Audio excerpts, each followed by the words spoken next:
Let's take a look at Pax Baltica.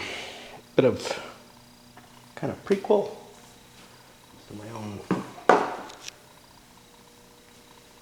engagement with the game, I guess. This is one when it first came out that I was very excited about. When I first heard it, I'm like, oh wow, Great Northern War. I've wanted something covering this. Charles XII is the most vainglorious of all, the leaders in, the modern era, really, in my view.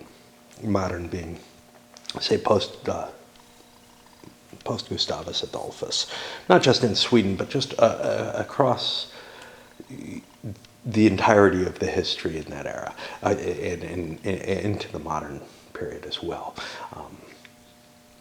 And it really catches my imagination. At the same time, you have Sweden, which was certainly a power at the time in the Baltic,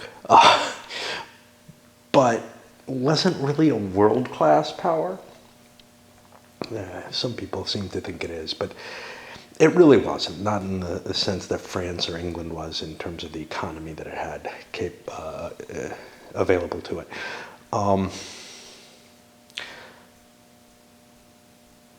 The negative side, and you also have, this is really, the rise of Peter the Great, and a somewhat more obscure figure than even Charles is Augustus the Strong of Saxony and Poland, who I also find interesting. So you've got these three really, dynamic characters in position here.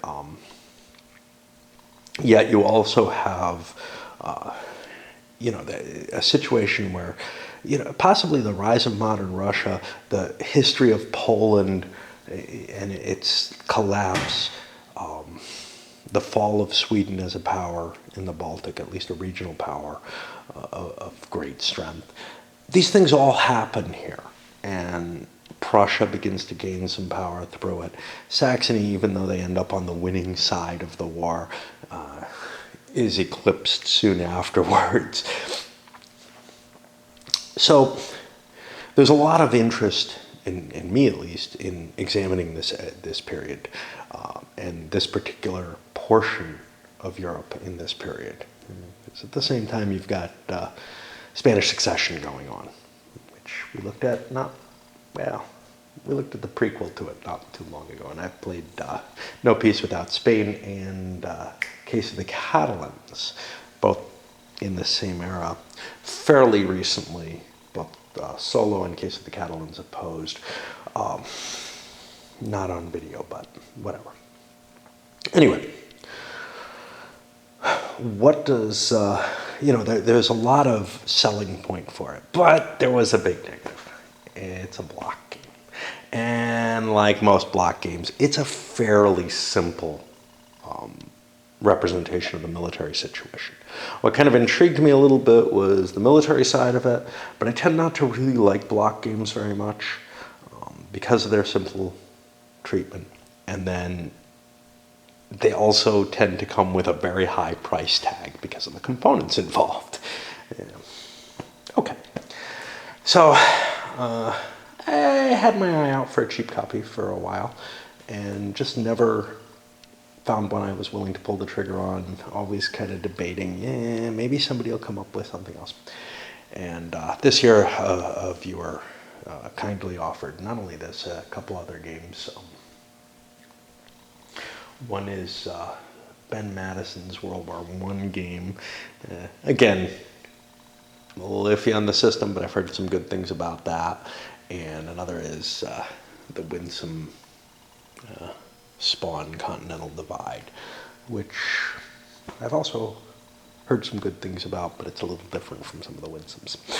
Anyway, so I got this opportunity to look at this, and I'm kind of excited and wanted to get it to the table and the video as soon as possible, actually. Even though, the viewer, it was totally a no strings attached. Thank you. And those just warmed my heart because it's like, wow, I can be such an ass, and it definitely touches me to know that, people maybe get something, even if just amusement at my cursing and incompetence from these videos, enough to want to be nice to me, All right, so let's take a look at the rules on this one.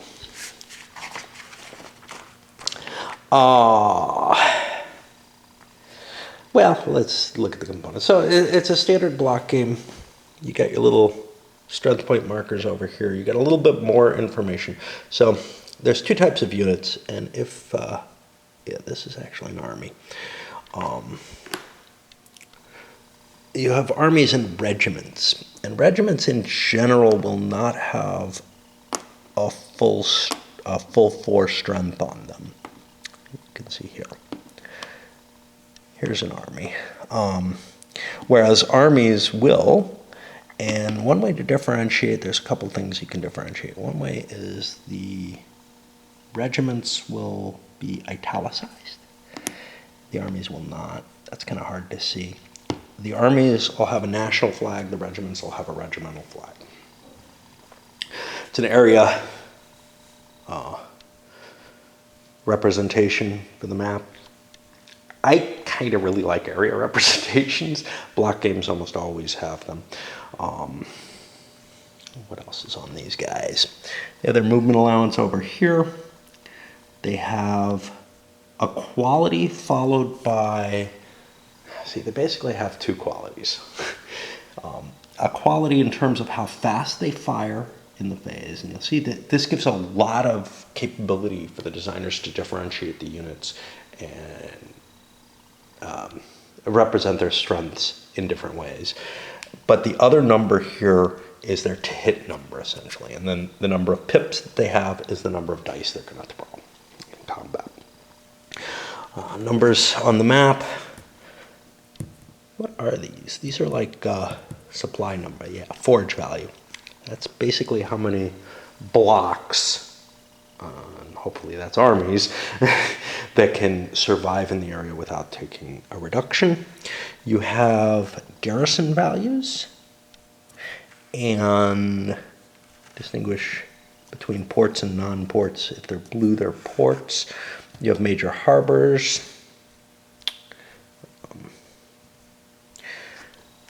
Terrain is differentiated by the boundaries. There are some difficult terrain spaces, which cause units to stop. And let's see, I'm trying to think what else we might have here to talk about. I guess that's it there.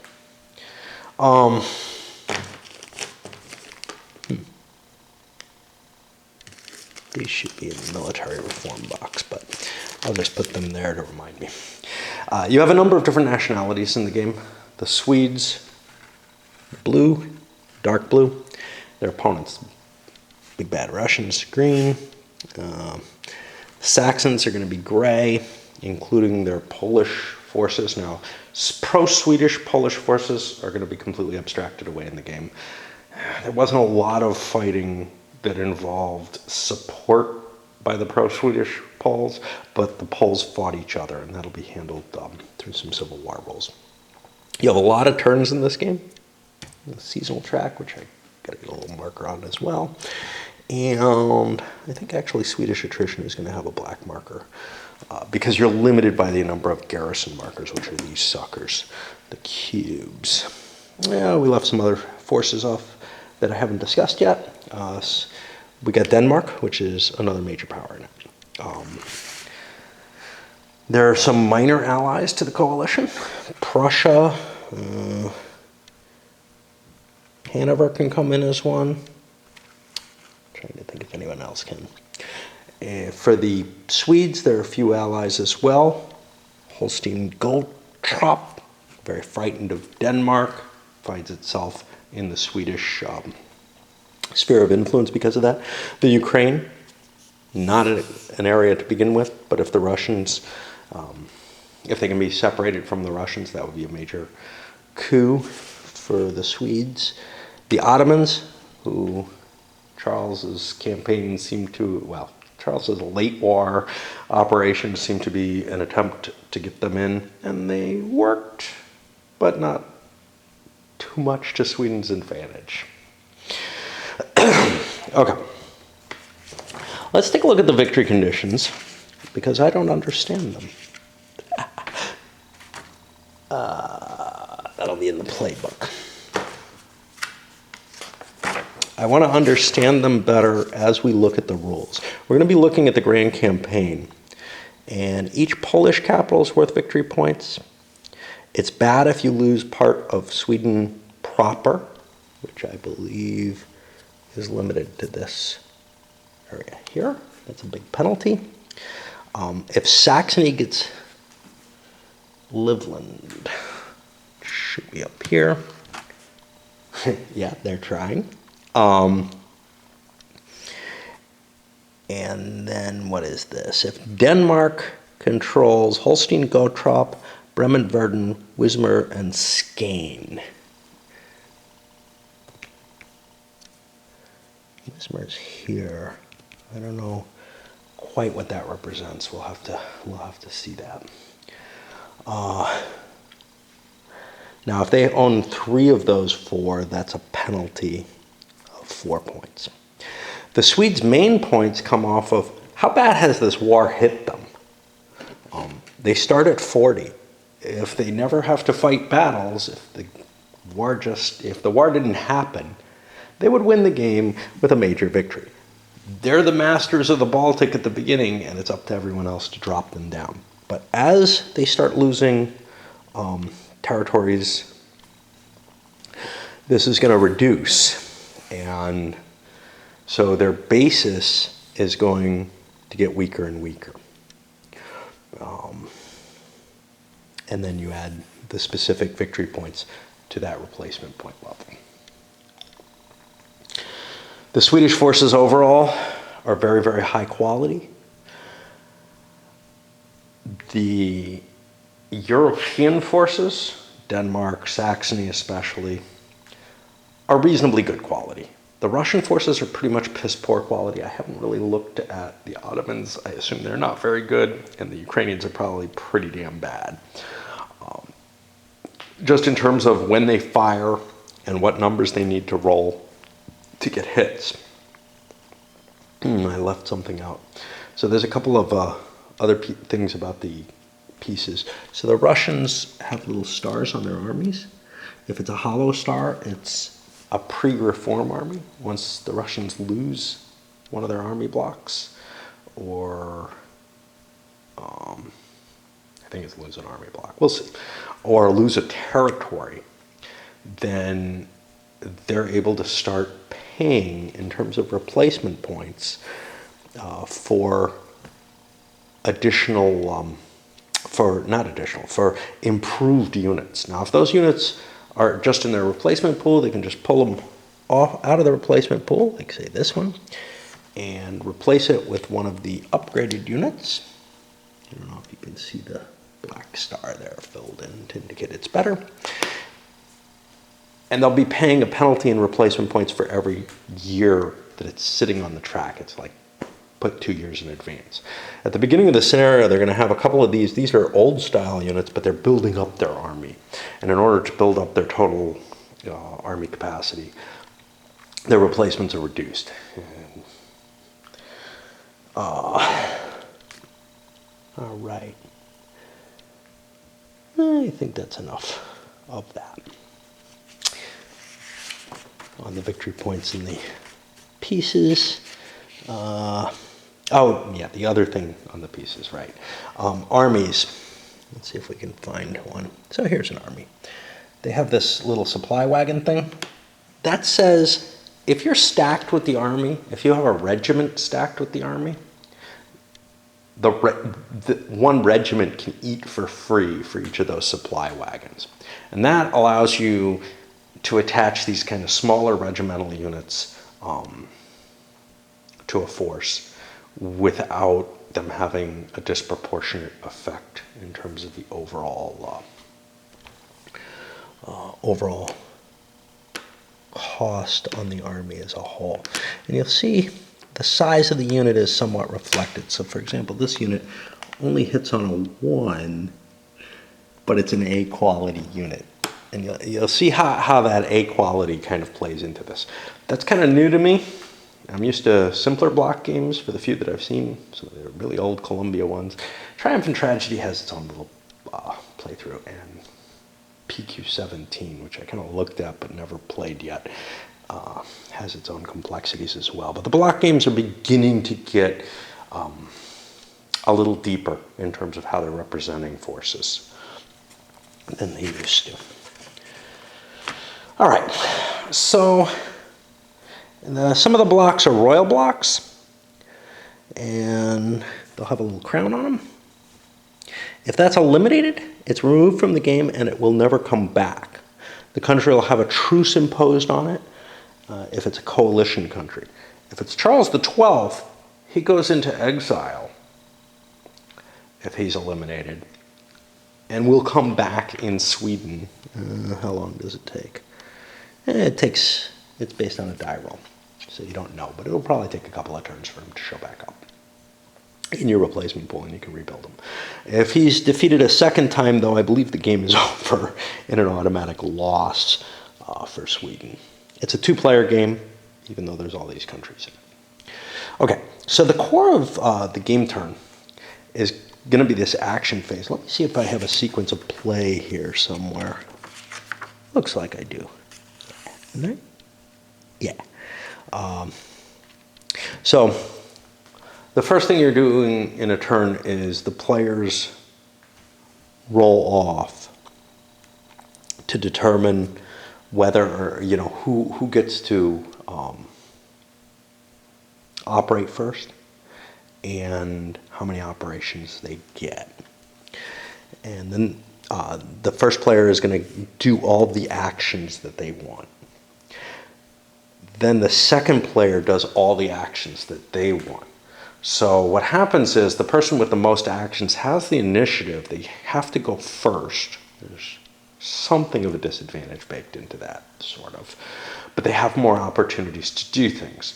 And one of the things they can do is they can pin enemy units down so that the enemy on their activations aren't going to be able to operate as freely as they would like. So it kind of gives it makes up for having to go first. The fact that A, you have more operations in total, and B, if something's really key to pin down and prevent from moving, you might be able to do that. Then after both players have done their operations, you go to a battle phase where the actual battles are fought out, and then sieges will be resolved. Now there's some trickiness in terms of how you represent movement on the map. There's no rules for it, but it's going to be important, the sequences and where units come from, and that we're going to have to kind of represent when we move units to indicate which border they've crossed or whatever. And we'll try to figure out how to best handle that as we play. Now you'll notice I have all the pieces facing me. In an actual opposed game, you would have the coalition player sitting on the south with his pieces facing him, and the Swedish player on the north with his pieces facing him. So there's an automatic fog of war effect that's common in all block games, really. Then after all battles are resolved, you're going to have to check to see if you're overstacked, and where you are overstacked beyond the forage limits, you end up taking some losses. Now, I don't see any sudden death victory conditions in this scenario, in the grand scenario. However, like I said, I believe, oh, here we go. If all the coalition nations are put into truce, the Swedes win a triumphant victory, which is even higher than the major victory. On the other hand, if a truce is ever imposed on Sweden, the game ends immediately with a coalition triumphant victory. Well, a truce is imposed on Sweden the second time Charles XII is defeated. Historically, Charles XII got killed before the war ended. I'm not sure. This was originally printed under one version. GMT then did a lot of massaging of the game. And one of the things they cut away was the eventual invasion of Norway, where, as its standalone scenario, where Charles was killed, the game would actually end before the final turn of the game in the historical situation. And even though the war hadn't concluded at that point, it would be a Swedish defeat, and a rather massive one. Okay, let's see.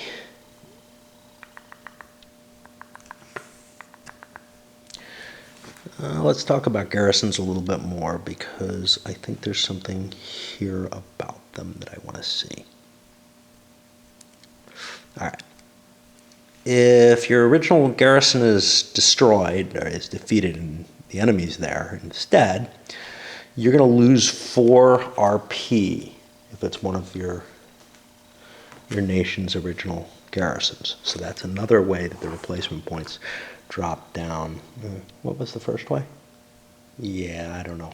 There may be an effect that reduces it, because I seem to remember it getting, well, obviously the Russian armies, but I seem to remember there being something else that reduces it.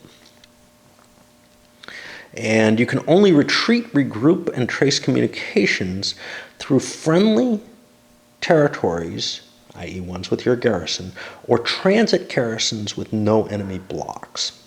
Now, let me look at transit territories here, because that should be defined. Oh, there they are. Mecklenburg, Schlesien, and everything in Poland that doesn't have a garrison marker is considered a transit territory. It's possible for the players to siege territories in Poland and deploy garrisons there to prevent the other person from being able to trace their supply as easily. Mecklenburg and Schlesien are automatically transit territories. There's no way that you can seize these. They're real states that people were just ignoring. Poland is not really a state. I mean, it is, but it's in a state of civil war at this point, or through much of it. And Saxony granted Russia the right to operate through it, which causes historical problems. Basically, Poland, after this, starts becoming just a highway between nations for war. Okay, let me see. Mecklenburg and Schlesien don't have a forage value. It means you really don't want to stop there. Okay, the differentiation between ports and harbors. Ports are places where you could ship troops out of if you control that port, i.e. the garrison. You can ship troops in and out of from the adjacent seas. Harbors, on the other hand, allow you to deploy your fleets there, and that's where fleets are able to replace. You can't replenish fleets at sea.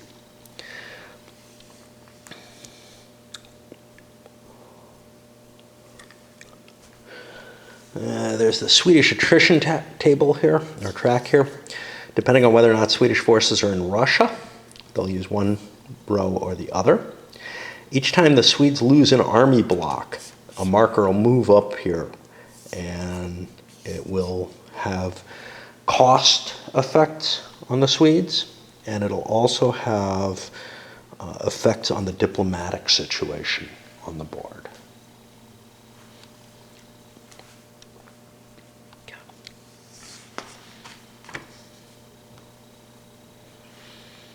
All right, so back to the action die roll. Both sides roll a die. The highest die roller will be the first player in the turn. If there's a tie, it switches who's the first player in the turn. Ties can't happen on the first die roll of the game. Now, if you roll an event by rolling a 6, you won't be getting actions. You'll get an event instead. You can't be hit with an event twice in a row.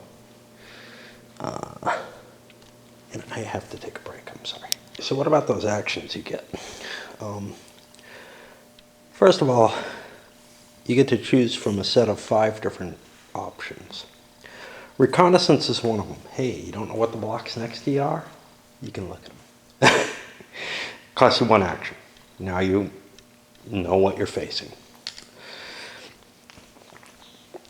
Now, given the way I walk away from the game and everything, fog of war and the cost for the reconnaissance, if you actually played that seriously, and I tried to account for that, it would be very, very difficult. So we're going to kind of lose some of the fog of war, because where I should know something, I'm going to peek. You know? If I shouldn't know it, I could well see, let's see how it is. Let's make the reconnaissance first before we make the decision to attack. See what our odds are like. All right, movement. You take 1 territory and you can move all the blocks in it according to their movement allowance. There are further restrictions than that. But remember, the movement allowance is printed right on the blocks. You don't have to, try to remember, cavalry move 5, but infantry move... No, it's in there, Not that those numbers, I'm just making them up. Siege. Siege is one of the actions you can take, but if you move into an area that doesn't have enemy armies in it, you can take a siege for free. And then you can also choose to pick one of your minor countries and roll on the national politics table. You're only allowed to do this once per year for each nation. And I'm not quite sure how I'm going to represent the reminder that I've done that already. I might be able to write it down. But again, I walk away from the table quite often. Okay. Finally, replacements. For an action, if you have a valid line of communications back to your home country, you can spend one of your actions to up the pips on one of your blocks by 1 space, and you can do that multiple times. What's important here is that's a way to get additional pips without counting against the replacement points. Okay. At the end of the year, after the winter turn, and there's no special rules for winter in normal circumstances, but the Swedes are allowed to say, screw it, I want to fight again. They can take Charles XII's location, along with any other blocks that are in that territory, and make a move. Now, I think this has to be one contiguous move. He could probably drop stuff off on the way, but I don't think that he can spread out the way this is worded. The move may cause a battle as normal. That tends to indicate it's a singular move. Karl and any blocks with him may declare a siege attempt if otherwise eligible. Each Swedish bloc participating in a winter campaign immediately loses a step, however, at the start of the action. And then we start the new year with an interface. Okay. Anything special here for movement?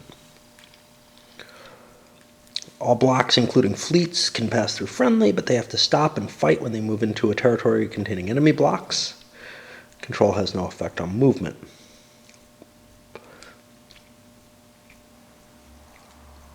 Fleets and non-transported army regiment blocks can never be part of the same group movement, so you can't move the fleet along the coast or something,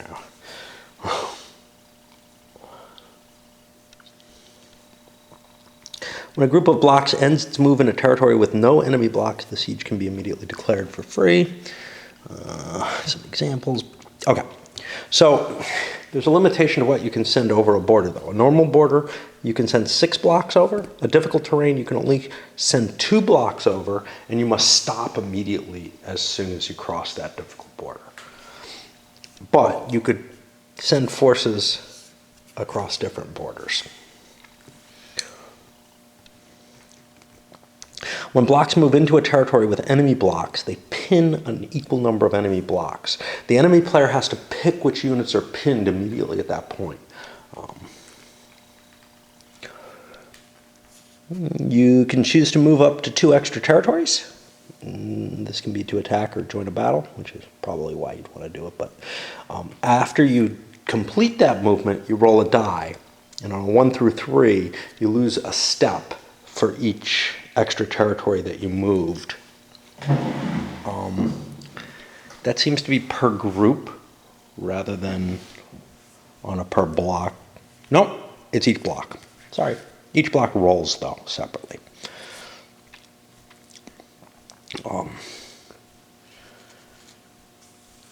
You're still limited. If you cross difficult terrain, you can't force march beyond that. Talk about red borders. There are no red borders. They must mean there's probably a difference because the map may have mutated after the rules were written or something. If force marching units join a battle, they're going to be in the reserve for the battle and show up later. And you have to finish all your movement before you roll any dice for force marching losses, so you don't really know how well you do. Blocks can be eliminated by the force march. You can't enter inactive nations. Ukraine, however, is considered part of Russia.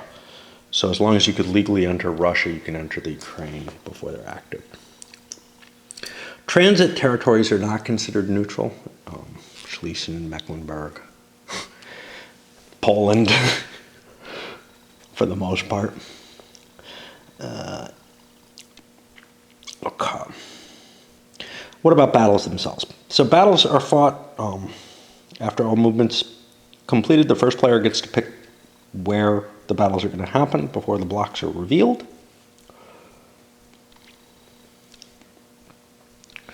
The defender will be the person who held the area last on their own before any enemy blocks moved in. And this is because all movement is done at the same time. You have to kind of worry about that. So the defender will be in the center of the space. Coalition units from different nations fight together. Same with Swedes from different nations.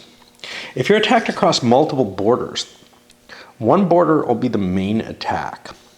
Any attacking blocks crossing other borders are reserves, and they don't enter until the second round of combat. Same thing with force march is a reserve. Blocks belonging to the defending player who entered the battle territory are considered reserves as well. And these won't be revealed until after, and they can't take losses or anything, until after that first round of combat. There'll be up to 3 total combat rounds in each battle. If it's not concluded by the end of the third round, whoever doesn't control the garrison must leave. So you could force sieging units out of the space this way. All right. The letter on the block for its quality indicates when this is not working. When it fires in a given in order in the given battle. So all the A's get to fire first, then all the B's, then all the C's. Well, it doesn't have to be fire. They could also choose to retreat instead. Then after all the blocks that are involved have taken, remember those reserves, have taken their opportunity, you go to the second round of battle, and the same for the third round of battle. The fire resolution, you're going to roll dice equal to the unit's strength, the number of pips it has. And you have to roll equal to or less than the number in the quality section. So this would fire first, and you'd need a 2 or less to hit. This would fire a little later. It's a bigger unit, so it gets more dice, but it needs a 1 to hit. Okay. Those hits are going to be applied to the enemy block with the highest current strength. So units tend not to get eliminated until the entire army is pretty much weakened. If you choose not to fire, you can instead retreat. You retreat by moving up to your full movement allowance into or through friendly units or transit territories free of enemy blocks. The attacker, however, can only retreat through the blocks used to attack the territory, and the defender may not go through those borders. If both players entered through the same border, the last person who entered through that border is allowed to retreat through it. The other player is not. There's going to be border restrictions, the 6 blocks able to cross that border or 2 blocks in difficult terrain. If after 3 rounds of combat both sides have blocks in the territory, then the side that doesn't control the garrison must retreat or be destroyed. If neither side controls the garrison, for example in Poland, the attackers must retreat or be destroyed. You are allowed to retreat if you control the port into the sea area, i.e. if you have the garrison at the port. Now, after the battle completes, the victor is allowed to do a special move of any of his blocks up to, into adjacent friendly or transit territories that are free of enemy blocks. This is really important because you can consolidate a lot of blocks into an area with a low forage value. If you win the battle, then you can spread out and survive a little better. All right, before we go to siege, I gotta switch batteries. Siege. When you move into an area, if it's void of enemy units, you're allowed to declare that you have a siege for free if the enemy has a garrison block there, or if it's an empty garrison block, right? As a single action, you can also declare a siege by any of the unpinned blocks that haven't moved yet in the turn. These will be resolved after any battles are handled. Blocks from different nations cannot cooperate in a siege against the same garrison. That's big. Regiment blocks cannot cooperate. This is going to be hard to remember, but they can't participate in a siege against a garrison that's strength 2 or greater. Now, almost all of the garrisons are strength 2 or greater. I mean, I can find some ones if I look real hard, but there are not a lot of them. For siege, it works just like battles. However, it's only 1 combat round, and the attacker must hit at least the strength of the garrison to win. Otherwise, he does nothing whatsoever. The garrison's able to fire back. It's a C1 block for combat purposes, and you roll dice equal to the strength of the garrison. If you succeed, you replace your garrison marker in the territory. If you fail, you do not. You're not allowed to regroup after a siege, but if you fail at a siege, you're not forced to retreat. A siege against a capital results in a truce if you win. Now remember, the battle is resolved first, and any sieging forces, if the battle is lost, are forced out of the siege. Now, one thing that's not clear in the rules, and I have some errata here too that don't answer it, is whether or not a battle only involves the pinned forces. Take a look at this. This might be...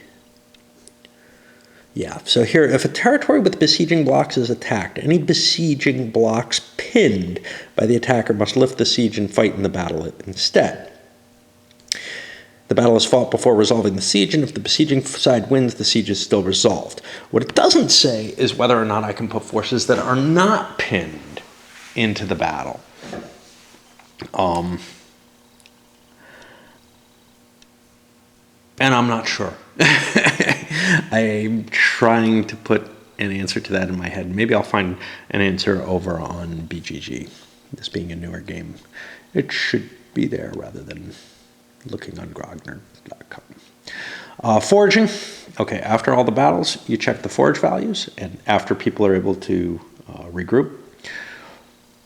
Each area, the forage point value is compared to the forage cost of blocks. Armies cost 2 FP each. Regiments just 1. If you have more forces than the FP value, you're going to take some losses. Now, armies that have baggage trains, each baggage train symbol can support a single regiment of that nationality. You lose 1 step per unmet forage point, and the first step loss is taken from the strongest block. Subsequent losses can be distributed however you see fit, however the owner sees fit. Blocks cannot be eliminated due to insufficient forage, though. They all are dropped down to one pip on them, and then you wouldn't take additional losses. Okay, the RP level.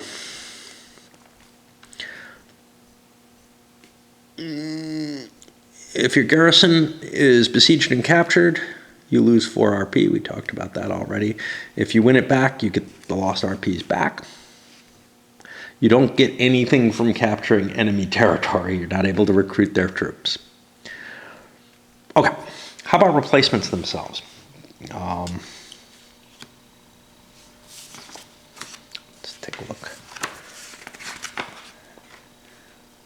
I believe that's in the interface. Yeah. You'll roll for, okay, in between years, you'll roll for whether or not new allies show up or other political type things. And then you're able to rebuild your replacements using your replacement point level. And we'll go into the mechanism in play there because it's a little weird. Maybe it came from something else, I'm not sure. Maybe it's from a prior block design. They mentioned Son of York in this.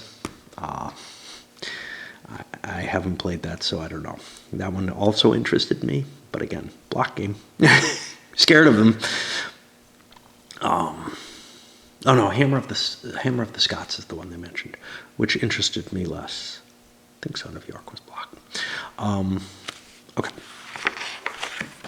So, during that interphase, which isn't clearly delimited in the rules, but okay. You can buy back your forces. Now, if you're going to buy back strength points first you buy back any strength points on existing blocks, then you're able to start bringing new blocks in, and this is where things get kind of weird. Okay. Army blocks, it costs 2 RP for each step you put back. Regiments, it costs 1 per step. Now, the regimental units are rated a little weaker in some ways, primarily in their to-hit number, I think. But, and the fact you can't use them on big sieges and stuff. So they're clearly smaller units than the strength points on army blocks. Fleet blocks cost 2 per. However, you have to have a line of communications, which is either you're in your national territory already, or you can trace a line of communications through adjacent friendly or transit territories back to a controlled national territory. You can trace it through a sea zone. If it goes through a territory with a friendly port through a sea zone with a friendly fleet, well, with the same nationality fleet, to a friendly national territory with a port. I don't know about edge cases there. Like, could you trace it to a non-friendly national territory with a port and then through line of communication back to friendly territory? Again, not covered, so maybe I'd say no. You want to be restrictive there. Fleets can only get their replacements when they're in a harbor. Blocks on board fleets, and some of these start out at sea,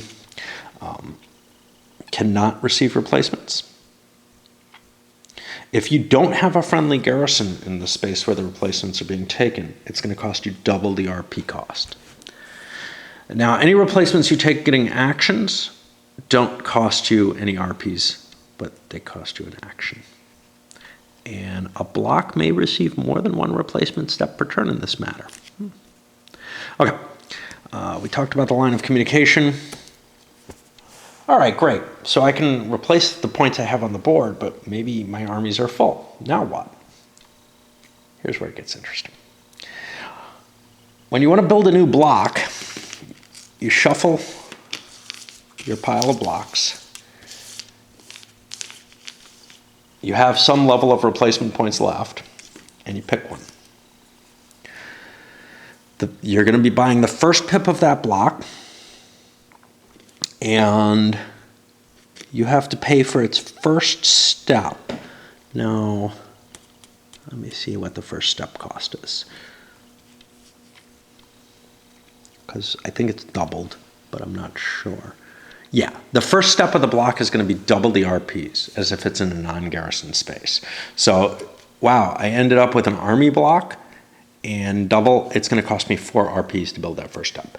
Now I have to decide if I'm going to build additional pips on it, or I could decide I'm going to draw again. If it turns out I don't have enough points for the draw again, my replacements have ended.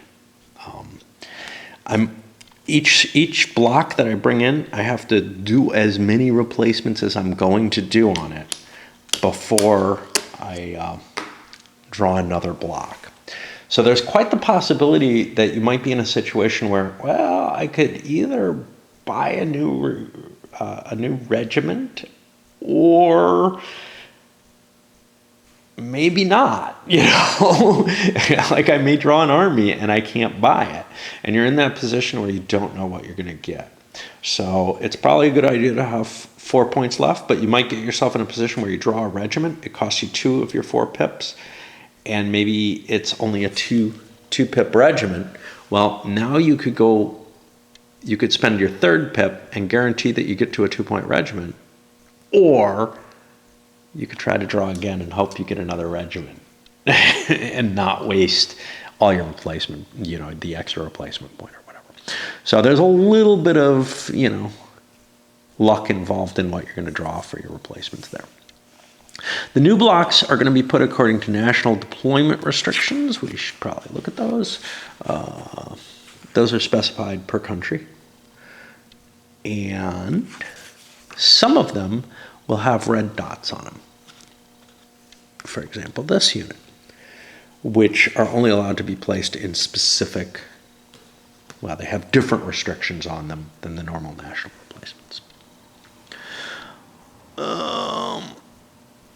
If you get replacement point bonuses or losses during a year, this isn't going to affect your total replacement point level. It just affects what you're going to be facing in the next replacement event or interphase, and it doesn't affect your victory point conditions because it's just a temporary change.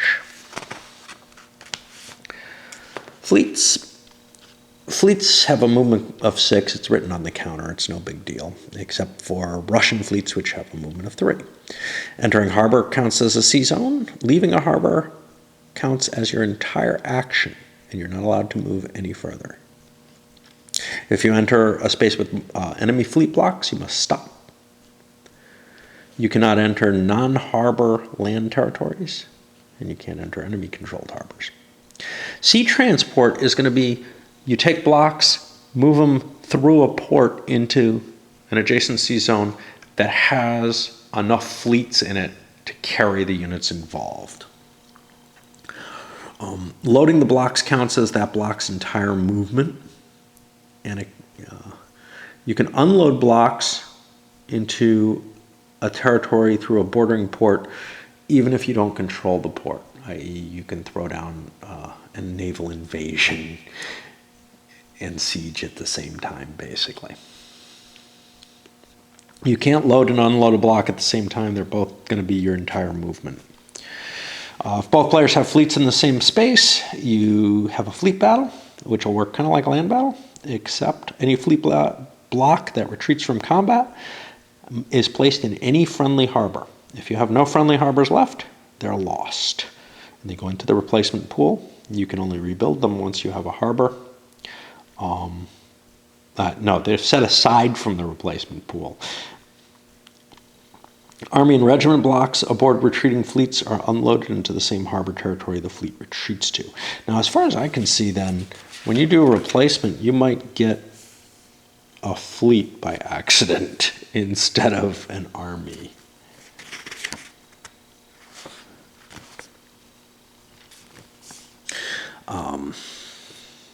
Okay, where are we here? Armies and regiment blocks aboard retreating fleets are unloaded into the same harbor territory. If they're aboard destroyed fleets, they're also killed, but they will go back in the replacement pool. You don't need a harbor for them. Fleets in harbor are anchored and they're in the territory. They're not actually there. They're not going to count against forage limits. They're not going to inhibit movement or participation in battle. If a territory is occupied solely by fleets in a harbor, and that territory is entered by enemy blocks, the owner must disclose the fact that there's only fleets there, but he doesn't show the actual fleets. If the harbor is captured, the fleets anchored there will move into an adjacent sea zone, losing 1 strength pip each in the process. Army and regiment blocks can retreat to sea onto fleets, just as though they were being sea transported. This can only be done, though, if you control the port. And you can't retreat onto anchored fleets, yeah, because they're not really at sea. All right, politics. Inactive nations during the interphase get to roll to see if they enter the game. In general, you roll 1 die. On a 6, the nation is active and enters the war. On any lower result, it doesn't. However, once it's activated, it can spend its turn's RPs to build new blocks, and it won't have any blocks on the board to begin with. In some cases, a nation may be triggered mid-year, and then it can build its blocks there. A nation can become inactive due to a truce. This happens when your royal block is eliminated, when your capital is captured by a successful siege, when your last block on the map is eliminated, or if your RP level is dropped to 0, or possibly by event. When a truce happens, all your blocks go back to your placement pool and you're inactive. Your garrison markers are removed from any captured territories, but enemy garrisons are removed from your national territory. You're not going to gain anything against coalition forces as Sweden. Any blocks of another nation inside a nation under truce are moved to the nearest friendly territory they're allowed to enter. If they exceed forage limits, the access can be moved further. You put a cube of that nation's color on the year track 4 years ahead. That's when it can start trying to reactivate again. Any nation except Sweden, Ukraine, or Poland is allowed to offer to submit to a truce during any interphase. This must be accepted, and it goes into effect automatically, immediately. I'm not sure why you would do that. Maybe because, wow, this country is hopeless at this point, but it might be of strategic import in a few turns, and I'll get wiped out before that, so let's make sure we get that truce. A nation under truce is inactive for at least 3 full years. At the start of the interphase year with the cube, it can begin to roll, and it needs a 6. And again, there's modifiers to that 6, so... All right, each nation has its own special rules. I think we need to go through these and then look at some of the charts as well. So Swedes deploy in Sweden proper. Let's see if we have a definition of Sweden proper. I mean, we do, we know we do. Let's see what it is. Sweden proper is Skane, Småland, Östergötland, Västergötland, Svealand, Kopparberg, and Västernorrland. That gets us from here south, I believe, on the Swedish peninsula. So even far northern Sweden isn't Sweden proper. There are special units, though, that appear in particular areas. If those are enemy occupied areas, they will appear in Sweden proper instead, however. The Swedes concede Bremen-Verden to Hanover and Pomerania to Prussia. If they do this, they lose 4 RPs, and remember that's your victory points for the game, but the country that they're ceding them to will be permanently inactive, and that can be a big deal. Each time a Swedish army block is eliminated, the Swedish attrition table increases. It starts off at 0, not at 1, and there's no effect on the 0 space. As long as Sweden has at least 1 block in Russia, including the Ukraine, it'll be on the lower row, which is a little more severe. And all the effects before it are in play, as well as the effects in that box, and none after. Russian blocks are deployed in Moscow, Yaroslav, or Tula, all kind of in the Moscow area, there on the edge of the map. But the Cossack can be deployed anywhere within Russia or Ukraine. Russian fleets can only deploy in St. Petersburg, which doesn't exist at the beginning of the game. If at least one Russian army has been eliminated in battle, including retreat, or if a Russian territory has been captured, the 4 Russian army blocks marked with hollow stars can be replaced with these. At the start of every interphase, any Russian army block can be moved into the current year's box.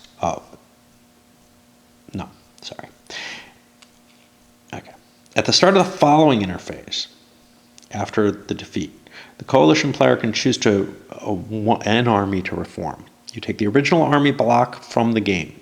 If it's in your replacement pool, it's not a big deal. If it's on the map, you've just dissolved an army. You take the matching reformed army and put it in in any year block without a Russian block already in it, already 2 years ahead. So you don't want to do this multiple times in a turn anyway.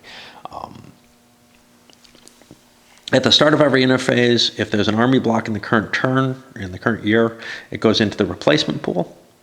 Russia will be losing 4 replacement points for each army that's on the track to begin with. And it doesn't matter whether or not they're in truce.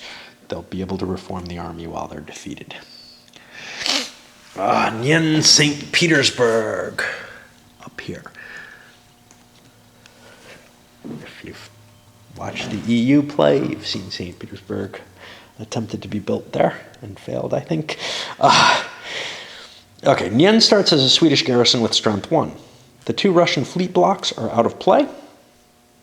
If Russia captures Nyen, the 2 Russian fleet blocks show up on the year track 2 years ahead. It's only Russian army blocks that cost you RPs, according to this. You remove the Russian blocks from the year track if Russia loses control of Nyen. If the Russian fleets are in current year blocks, at the start of the interphase, Nyen turns into St. Petersburg, which will be a 4-strength harbor, and the Russian fleets are added to the replacement pool. Again, you might accidentally get fleets when you don't want them, or you might not be able to get fleets when you need them. St. Petersburg will be a 4-strength harbor from then on, no matter who takes it. Saxony. Saxon blocks are deployed in Saxony. They may never enter Russia, Ukraine, or Hanover. Denmark. Denmark starts inactive. They can start rolling from the beginning of the game, from the first interphase that occurs in the game. Danish blocks are deployed in Denmark proper, which is probably Shell and Denmark, and Jylland, sorry. Except for the Bergenhus block, which goes in Bergenhus, or anywhere in Norway, if occupied. The Poles. There are 3 Polish blocks that are part of the Saxon replacement pool. They're built and use replacements using Saxon replacement points, and they cannot enter Russia, Ukraine, or Hanover. The Lubomirsky army block deploys in Malopolska. Okay, so they each have their own deployment limitation, in or adjacent to a certain space. Polish territories that have no garrison markers are transit territories. Any non-Polish nation can siege these and place their garrison marker in the territory. Polish blocks may siege enemy garrisons in Poland in order to remove them. Generally, Saxon starts with garrisons in the 2 capitals, Warsaw and Krakow. If at any time both these capitals are lost, Saxony loses 4 RPs, and any Polish blocks on the map go back to the Saxon replacement pool, but they can be rebuilt normally. If Saxony gets both capitals back, they get their RPs back. Poland cannot have a truce. However, the Polish blocks are controlled by a Saxon truce. The Ottomans. The Ottomans begin the game inactive. The Swedes get to roll for activation, but there's a +1 to the activation roll if Charles is in the Ukraine. The Ottoman blocks go in the Ottoman Empire. They may only enter Ukraine, Poland, or the Ottoman Empire. If the enemy occupies all Ottoman territories, a truce is imposed. If the Ottomans invade Poland, Russia and Saxony will be immediately activated, if not already active. And I think that's even if they're in limited peace. During the interphase, if the Ottoman blocs are in Poland while Saxony or Russia is under truce, oh, here we go. The Swedish player may choose to either impose truce on the Ottomans as well, or allow Saxon or Russia to reactivate immediately. While the Ottomans are active, you roll each interphase at the start of the Austro-Turkish War, which starts on a 6. If this occurs, the Ottomans are in truce immediately, but they may re-enter after their 4 turns.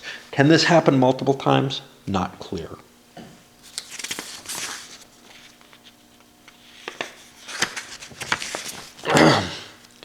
I would assume so, but again, it says the Austro-Turkish War. So if I was like the other one, where I'm worried about, you know, an article to decide on the meaning of a roll. Okay, Prussia. Prussia begins inactive. The coalition player rolls for Prussian entry, but they subtract 1 from the roll, which means they can't roll a 6. The Swedish Attrition track, however, gives bonuses, which allow coalition enemies to enter. The Prussians can only enter in areas in Germany and Poland. They may only attack or declare a siege in Pomerania. They are only interested in one thing. It can defend itself anywhere. It does not use replacement points. It'll be restored to full strength during each interphase as long as it has a line of communication home.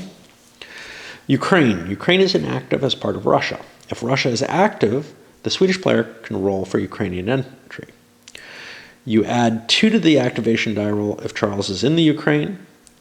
If the Ukraine joins, declares war on Russia, the Russian RP level goes down by 8, and all garrisons in the Ukrainian territory are removed, including non-Russian ones, it looks.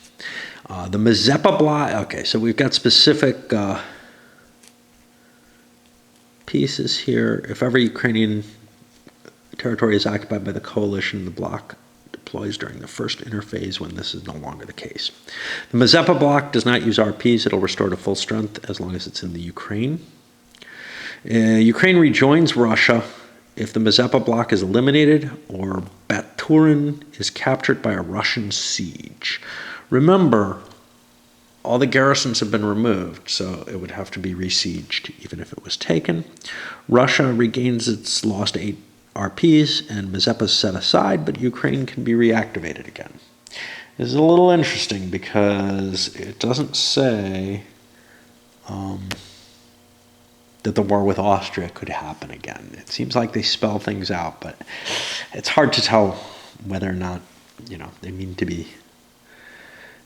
If they don't spell it out in either direction, it's hard to tell. Hanover. Hanover starts inactive. It'll become a Swedish ally if the coalition invades Holstein-Gottorp. And the Hanoverians show them. On the Swedish Attrition track, Hanover can defect.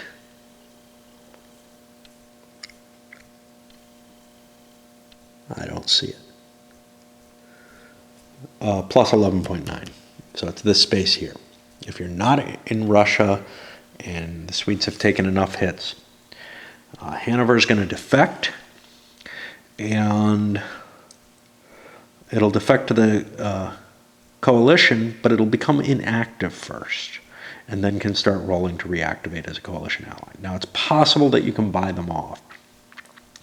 The Hanoverian Bloc can only deploy in Hanover, which is a one space thing. Okay, I thought that might be an asterisk. The Hanoverian Bloc doesn't use RPs. It goes to full strength if it's got a line of communication back home. Holstein-Gottorp. It's taken a while on this. This is always an active Swedish ally. The Holstein-Gottorp Bloc, Frederick IV, is part of the Swedish replacement pool. You spend Swedish replacement points to build it up. They don't get their own. It may only be deployed in Holstein-Gottorp. If it's enemy controlled or occupied, the block cannot be built and it's returned to the replacement pool. I don't know if that costs you anything. It may never attack alone, but only in conjunction with Swedish blocks. Do they say? They do not say. Every time I try to look something up, it's not covered, where it feels like it's a little shaggy. And this was 4 years after the game was released. Okay, the Great Britain Fleet Bloc activates as a Swedish ally if during the interphase the coalition player has more fleets at sea than Sweden, or when the coalition invades Sweden proper. The British Fleet Bloc will start in Portsmouth, off on the English Channel, I guess. I don't know, we still don't know what Wismar is up to there. At full strength when activated, no other block can enter Portsmouth. Swedish actions are spent to move it. The British Fleet Bloc doesn't use RPs. It can only take replacements via actions. It never enters a replacement pool.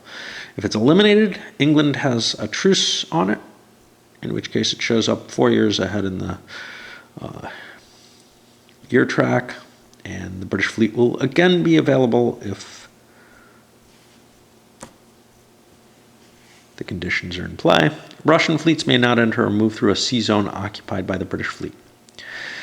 The British fleet is removed from the map if the Swedes have more fleet blocks than the coalition, and there are no coalition blocks in Sweden proper. But it could come back. All right. Another little pause. Battery swap. There's a little less to look at than I thought there was. These player aid cards, they give a summary of some of the basic rules for each player, as well as a summary of national rules that apply to that side in particular. Ukraine's just on there, yeah. Great Britain and Hanover could be both in the game on different sides. It's not that big a deal. It is a big deal because they have the same sovereign, King George. But it's not that big a deal because the English fleet will not be directly interfering with the Hanoverian troops in any sense. Oh, we still don't know Wismar. We'll have to look that up. Okay. The events table, let me talk a little bit about this. This is a little different. So, remember when you roll a 6, you get an event? Well, that's a generic thing, which could be the Polish Civil War, which causes one side or the other to win based on the Polish capitals plus a die roll. And that could cause losses to the Swedes, or all the on-map Polish blocks are dissolved and Saxony may have to rebuild them again, depending on whether they draw them. Epidemics, random step losses, attrition. That's step losses on everything that's not in its national territory, not in friendly territory. Here's one, if you get it, this is kind of the two of these are payoffs. On a 5, you get to roll on your specific event table, which is going to generally favor you. In fact, it may entirely favor you, I believe. And then the other, you can pick a major nation under your control. Well, if you're Sweden, that's forced, but there's 3 major nations in the coalition. And you get to roll on the national politics table for that nation. Those will generally favor you. Let's look at the national politics. Yeah, some of them are reductions, but the first couple. But after that, they tend to be bonuses for you, and one of the bonuses is it pushes you onto the event table in your favor. Getting the event table in your favor, well, that can cause some major political disruptions on the other side, or some advantages for you. So that's pretty cool. Let's take a look and see if Wismar is covered in the rule book. I do not understand it.